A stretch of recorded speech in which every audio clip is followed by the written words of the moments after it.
terms Sunnis and Shiites get thrown around a lot when discussing Middle Eastern conflicts. And sometimes it's useful, but most of the time it feels like it's just shorthand for these people hate each other. But with over 1.5 billion Muslims in the world, there's no way they can all be involved in some Hatfields and McCoy-style blood feud. So what's really going on here? Well, first of all, not all Sunnis and Shiites are at war with each other. There are tons of places where they coexist peacefully, like the United Arab Emirates, or Dearborn, Michigan, for example. It's also worth noting that their religions aren't diametrically opposed. In fact, the Sunni-Shiite conflict isn't even really about religion, it's about power. Originally, Muslims were all one group, unified under the Prophet Muhammad.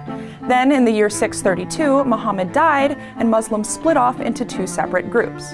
The Sunnis wanted Muhammad's successor to be chosen by his community of followers, while the Shiites wanted the leadership to stay within the Prophet's family. The Sunnis were in the majority, so they chose their new leader to be the Caliph, which is basically the head of state. The Shiites did not recognize this new leader, and instead, they chose Muhammad's son-in-law Ali as their new imam, which also basically means head of state. That was the main source of divide, and from there, things really only got worse. Early on, most of the Shiite imams met violent ends at the hands of the stronger Sunni caliphs, including Imam Ali's son, Hussein, whose beheading is still considered a major holiday for Shiite Muslims. Today, there are numerous Sunni and Shiite militant groups, terrorist organizations, and oppressive governments. Being Sunni or Shiite doesn't necessarily make you a member or even a supporter of those groups, but they're still divided up that way.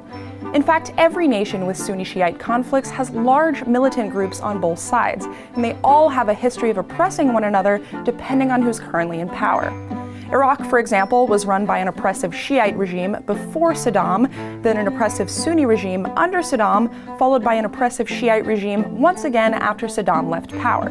Now the oppressive Sunni militant group ISIS is threatening to take over huge parts of the country.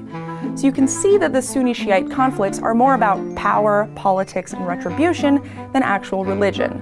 And truthfully, the words Sunni and Shiite aren't even the best words to use when discussing Sunni-Shiite conflicts. They are way too general. If you're talking about militant jihadists or terrorist networks, but what you really mean is ISIS or Al-Qaeda, just say ISIS or Al-Qaeda. Otherwise, you're including billions of people who aren't even involved and most likely don't share the beliefs of those fringe organizations. If you'd like to learn more interesting information about the world, click now to see our video about the lethal injection debate and why it should matter to all of us. And remember, we'll be putting out new episodes 5 days a week, so click now to keep watching and please subscribe.